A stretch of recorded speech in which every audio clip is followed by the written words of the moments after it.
اعوذ باللہ من الشیطان الرجیم بسم اللہ الرحمن الرحیم۔ محترم ڈاکٹر ذاکر نائک صاحب کا پاکستان میں دورہ خالصتاً قرآن مجید کی دعوت کو آگے پہنچانا تھا، ایک داعیہ قرآن ہونے کے حوالے سے، اور انہوں نے جن آیات کا ریفرنس دیا وہ سورہ بقرہ آیت نمبر 64 انہوں نے بیان کی۔ قل یا اہل الکتاب تعالوا الی کلمۃ سواء بیننا وبینکم الا نعبد الا اللہ ولا نشرک بہ شیئا ولا یتخذ بعضنا بعضا اربابا من دون اللہ فإن تولوا فقولوا اشہدوا بأننا مسلمون۔ آیت کا ترجمہ سنیے۔ قل یا اہل الکتاب، کہہ دیجئے اے اہل کتاب، تعالو الی کلمۃ، آؤ ایک مشترک بات کی طرف، بیننا و بینکم، ہمارے درمیان اور جو تمہارے درمیان ہے، اللہ نعبد الا اللہ، اللہ کے علاوہ کسی اور کی عبادت ہم نہ کریں، ولا نشرک بہ شیئا، اور نہ ہم شریک ٹھہرائیں ساتھ اس کے کسی چیز کو، ولا یتخذ بعضنا بعضا اربابا من دون اللہ، اور نہ بنائیں نہ پکڑیں ہمارے بعض کو ایک دوسرے کو، اربابن حاجت روا، مشکل کشا، روزی دینے والا، من دون اللہ سوائے اللہ کے۔ رب کی جمع ارباب آئی ہے، عدم وجود سے وجود میں لا کے انتہا تک پہنچانا اور اس کو روزی فراہم کرنا۔ فَإِن تَوَلَّوْا، بس اگر نہ مانے پھر جائیں، بس آپ کہہ دیں فَقُولُوا اشْهَدُوا، کہ سب گواہی دو، بِأَنَّا مُسْلِمُونَ، یہ کہ ہم فرما بردار ہیں۔ تو اس پر سارا ان کا محور تھا، سارا زور تھا کہ آج کی دنیا میں جتنے بسنے والے انسان ہیں مسلمان، ان سب کو اس بات کی دعوت دے کر ایک کلمہ کی طرف لے کے آئیں، یعنی توحید کی بات کریں، اور توحید کو تو پوری دنیا کے انسان ایک ہستی کو مانتے ہیں۔ اس اعتبار سے ہم اللہ کو مانتے ہیں، وہ ہر مذہب والا اپنے لیے ایک اللہ کو، اللہ تو وہ نہیں کہتے لیکن وہ ایک کو مانتے ہیں۔ اس ایک کی طرف بلانے کا جو ایک مشترک کلمہ تھا، اس کی طرف بلانے کی دعوت دے کر آدمی قریب ہو سکتا ہے۔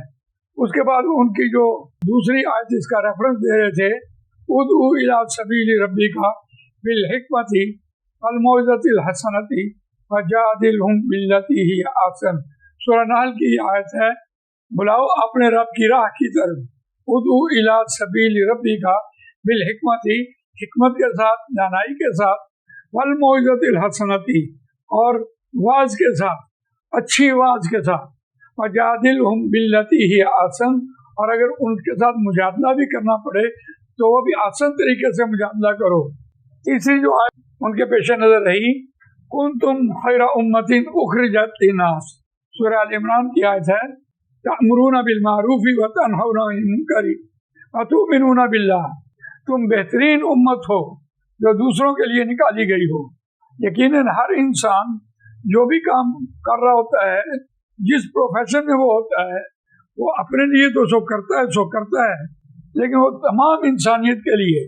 مثال کے طور پر اگر کوئی شخص کھیتی بیج رہا ہے تو خود کتنا کھائے گا، اس کھیتی کو فروخت کرے گا، انسانوں کی خدمت کرے گا، اور اس سے اپنے باقی ضروریات زندگی پوری کرے گا۔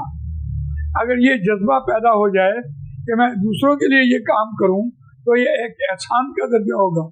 تو یہ ان کے پیش نظر تھا، کنتم خیر امۃ اخرجت للناس، لیکن بہترین امت کب بنتی ہے؟ تأمرون بالمعروف وتنہون عن المنکر، تم نیکی کا حکم دیتے ہو اور برائی سے تم روکتے ہو۔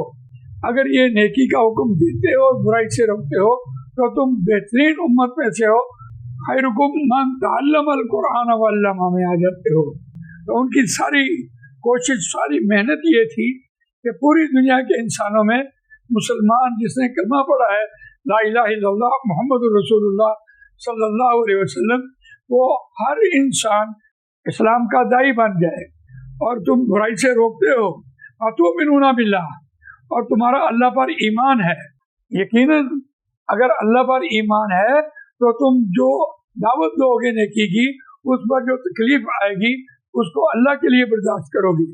میں عرض کر رہا تھا کہ ہم نے ان سے ملاقات کرنے کے بعد اپنی بکس بھی دکھائی ہیں، اور انہوں نے جو عربی گرامر کے حوالے سے بکس تھی ان کو سراہا، ان کو انہوں نے واقعتاً ایک امت میں قرآن مجید کی ترغیب اور امت کے لیے قرآن مجید کی وہ تحریک، اس کو انہوں نے بڑا اپریشیٹ کیا۔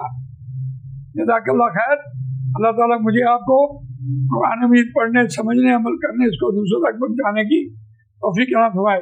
سبحانک اللہم و بحمدک، نشہد ان لا الہ الا انت، نستغفرک و نتوب الیک۔ کے بعد انہوں نے اس کام کو